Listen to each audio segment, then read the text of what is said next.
Okay, alright. Update po tayo sa hot din for today, guys. Ito na naman tayo, guys, ha. Si Katyung Bernardo at saka si Alden Richard po ay nagkasama sa gym kagabi. Kasama yung kanilang mga barakada at iba pa. Sa ngayon, guys, ay maraming nagsasabi na umiiwas na si Alden kay Katyung, pero walang katotohanan yun, guys, kasi kung umiiwas si Alden, sana hindi na siya sumama sa pag-exercise kasama si Catherine at kanilang mga kaibigan sa buhay. Alam naman natin, guys, na si Alden po ay willing maghintay at handang maghintay sa kaganapan ni Catherine sa kanyang buhay, at alam niyang hindi pa ready pumasok si Catherine sa isang relasyon na kung saan ay nararamdaman din ni Alden na hindi pa siya talaga handa. Pero sa ngayon, guys, kahit ganun yung mga nangyayari sa kanilang dalawa, ay sinabi talaga ni Alden kay Catherine na handa siya maghintay kung kinakailangan, at handa siya harapin yung mga pagsubok sa kanilang buhay. Marami pong nagmamahal sa Catherine sa ngayon, guys, kahit noon pa naman, dahil hindi nila sukat akalain na ganon yung magiging desisyon ni Catherine kay Alden. Pero sa ngayon, guys, naman, kahit ganon yung desisyon ni Catherine kay Alden, ay patuloy pa rin si Alden na umaalalay, nagmamahalit na naghihintay kay Catherine kahit saan man. Pikit balikat na lang po ni Alden ang lahat, pati mga challenge sa kanila ni Catherine, ay handa din po sa Alden na labanan ang mga yun. Hindi po kasi siya kasama sa mga bagay-bagay na yung bang forcing on up ba. Yun yung iniiwasan ni Alden Richard sa side ni Catherine, kasi mahirap naman po na i-force mo isang tao kung hindi pa siya handa. At yun po ay malaking respeto ni Alden kay Catherine, at kaya nga po hinahangahan siya ni Mami Min dahil sa ganyan na kanyang estilo, guys. Maraming mga netizen po ang nagsasabi na napakaswerte ni Katyung Bernardo sana kay Alden kung sila na. Pero as of now naman, guys, ay sila po ay magkaibigan, inuring na magkaibigan, best friend forever sila, at alam naman natin na sa kaibigan, yan po ay nag-uumpisa ang lahat. Kaya wag lang po tayo mawalan ng pag-asa, guys, dahil yan po ay pabor na pabor naman sa Catherine hanggang ngayon. Kaya nga po mga netizen ang nagsasabi na they don't believe in other terms na yun bang umiiwas na si Alden Richard kay Catherine dahil ayaw daw ni Mami minsan. Hindi po.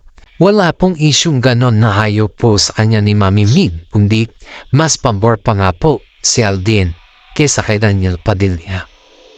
Alam naman natin yan kasi yan po talaga'y nararamdaman natin, at higit sa lahat po ay madaming mga netizen ang nagsasabi na maswerte si Alden kay Catherine kasi nandyan si Mami Min na sobrang botong-boto kay Alden. Kaya sabi nga ni Alden kay sis, ipagpahumanhin po daw natin kung hindi daw sila nakakapag-update ng everyday sa kanilang magaganapin sa buhay dahil yung mga trabaho kasi nila is very toxic yung schedule. Kaya nga iba sinasabi na may iba na umiiwas na si Alden kay Catherine ay wala pong katotohanan yun dahil pumalik po si Alden na go-host. At ngayon naman, guys, ay si Catherine po ay pinaghahandaan niya ang kanyang bench show. Kumbaga isa na naman po siyang rumampa sa bench show. Alam naman din natin na sobrang sikat ni Catherine. At hindi lamang po yan, guys. Siya talaga yung idolo ng mga products. Gustong-gusto talaga si Catherine pagdating sa pangangatawan at sa style sa pagrampa. Halos hakot kasi si Catherine sa pangangatawan, guys, eh. Iyan yung nagustuhan ng mga nag-endorse, mga endorsement. Dahil si Catherine po ay talagang tadlay ni pagandahan, tadlay din niya yung morena siya. At higit sa lahat ay Pilipina talaga ang kanyang dating. Galit naman itong si Daniel Padilla kay Alden Richard kasi sa kabila ng kabisihan niya at wala namang ginagawa si Daniel ay bakit hindi daw sa tinitiksan ni Catherine Bernardo. Bakit si Alden daw yung gusto ni Catherine Bernardo na makasama kahit may mga bakal oras. Haba. Umi-eksena naman itong si DJ na to, alam niya na nga lang maayos sa kanya ni Catherine. Ang sabi pa nga dito guys is nag-usap na daw sila Daniel Padilla at si Catherine patungkol sa kanya mga revelasyon sa buhay. Pero itong si Daniel na daw malito ay kahit ano daw mangyari, pinipilit niya pa rin si Catherine na bumabalik sa kanya. Pero wala na daw siyang magagawa guys kasi mismo si Mami Min na yung nakipagpusap kay Daniel na hayaan niya na lang si Catherine sa piling ng mga iba dahil okay na daw sila at ayos na, pero yung piliting yung kanyang anak na babalikan siya ay ibang usapan na daw yun, which is tama naman kung tutusin natin. Kasi ba't mo naman pipilitin ang isang tao kung yung tao naman na yun ay ayaw na sa'yo? Yan yung mga revelasyon guys na hindi natin dapat ipagkaila or hindi dapat natin kumbaga is kailangan natin mag-comment dahil hindi talaga tatantanan ni Daniel Padilla si Catherine kahit sabihin pa ni Mami Min na ganito ay talagang wala na siyang respeto guys. Yun nga, kapag nakita niya si Catherine, nandun pa rin siya, sinusuyo. Alam mo ba yung parang kumbaga is kitang-kita mo yung pagkabasagulero niya, ganun yung kanilang itsura guys. You know guys kung comment ko lang dito kay Daniel Padilla kasi ang daming nakakakita sa kanya. Alam mo yung noong sila ni Catherine is very clean siyang tignan pero sana yung parang dudugyutin na daw yung dating ni Daniel. Parang iba daw si Daniel sa ngayon.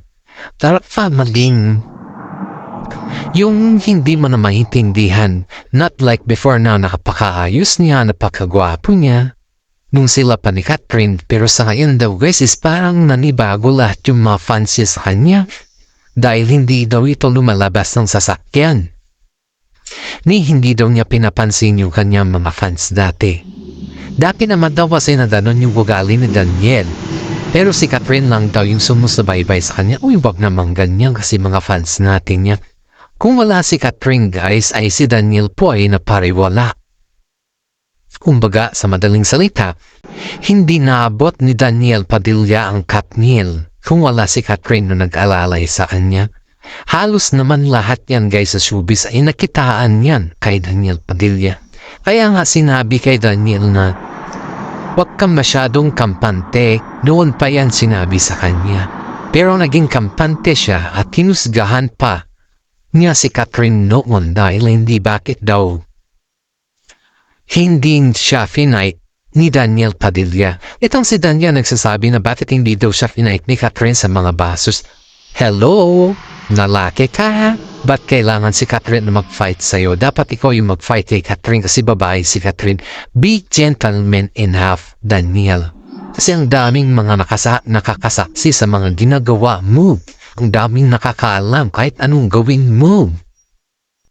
Maraming mga tao po ay nagagalit din kay Daniel Padilla sa kabila ng kanyang mga style at kayabangan pagdating sa, alam mo na, kilala naman natin si Daniel, hindi natin siya kilala ng personal pero kilala natin siya sa showbiz na kung saan ay feeling gentleman sa lahat ng mga tao, pero pagdating sa reality, ayun na doon na siya nakakagawa ng hindi na karapat dapat ba.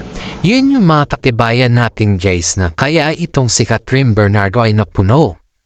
Dahil kapag lumalabas pala ito sa ibang bansa, ay may mga kababalaghan pala na ginagawa. Even though may mga endorsement siyang ginagawa, doon ay talagang may mga kababalaghan din pala siyang ginagawa. Of course guys, you know guys, yung kwento dito sa akin talaga na yung root pala kung bakit naghiwalay sila Catherine Bernardo at si Daniel Padilla. Yun pala yung time na magpumunta di ba may apartment silang dalawa? Pero parang kasi kay DJ lang kasi yun, pero hindi kasi sinama yung pangalan ni Katrin. Pero hati sila dun guys ha. Hindi lang kasi ito ng broadcast ba. Yung apartment na yun ay dalawa sila dun. Ngayon, normally kasi si Katrin umuwi sa bahay nila kasi nagpapagawa pa lang siya ng bahay before eh. Itong si Daniel kasi parang umiwalay na kasi sa parents niya kaya sila bumili ng apartment ni Katrin. Dahil nga po, kaya sila bumili ng apartment ni Katrin dahil dun sila mag-start to going for the future kung ano yung paano na i-handle yung kanilang sarili. Baga, nag-live-in na sila guys eh. Ngayon, siyempre may endorsement si Katrin at kailangan niya pumunta sa ibang bansa. May napansin si Katrin kay Daniel Padilla. Pumunta si Katrin dun para magpaalam. May napansin si Katrin Bernardo kay Daniel Dichi na dun sa cellphone niya kasi parang cellphone lang ng cellphone. Ang dami niyang kachat. Normally, hindi naman pinapakialaman ni Katrin yung cellphone ni Daniel eh, pero si Daniel pinapakialaman niya yung cellphone ni Katrin. Pero at the same time, siyempre nakapansin si Katrin. Aba, ano ba naman iisipin mo guys kung yung boyfriend mo ayaw niyang buksan yung message niya? Diba? Doon na nag-start guys na hinaman siya ni Katrin na pag hindi niya buksan yung message niya, maghihiwalay sila. Ilang minuto pa. Tapos doon na nagsilantaran na lahat yung mga chat ni Daniel Padilla lahat. Napaiyak na lang si Katrin. That was may promotion si Katrin sa ibang bansa that time right? May endorse sa ibang bansa at sa ibang bansa niya gaganapin yun. Of course, bilang isang babae, kailangan mong lumikat. Masakit sa pakiramdam mo, masakit sa damdamin. Na ganon yung nababasa mo, samantala nagli-live-in na kayo ng partner mo. Isipin mo yung mga 12 years na naging kayo at 12 years na nagkasintahan kayo, sa hirap at ginhawa kayo pa rin yung dalawa. Pero sa isang iglap, ganun lang matapos yung relasyon. Ayun yung hindi tanggap ni Daniel Padilla guys dahil nabasa lahat ni Katrin Bernardo yun. And then, pagkatapos ng show ni Katrin Bernardo sa ibang bansa ang pag-endorse niya, bumalik siya sa kanilang bahay. Ang mami niya is nagtataka bakit hindi rin malabas si Kat sa kwarto. Ni minsan hindi pa nag-open si Kat sa mami niya hanggang nung nakita na lang nila nung nagmumultok lumalaki na naniningkit na yung kanyang mata sa kakaiyak at hindi na siya kumakain. Doon nalaman ni Mami Min na may problema ang kanyang anak about sa love life. At bago yun, in-embrace siya ni Mami Min at doon napahagulgul yung dalawa yung mag-ina. Doon na rin nag-start na nalaman lahat ni Mami Min yung ginagawa ni Daniel habang wala pala si Katrin. Kaya nga, ang tiwala daw ni Mami Min kay Daniel Padilla noon ay nawala. Kasi nga, ang alam nila kasal na lang ang kulang. And guys tignan niya dun sa last na interview nila na yung age nila kung kailan sila magpapakasal at kailan ready.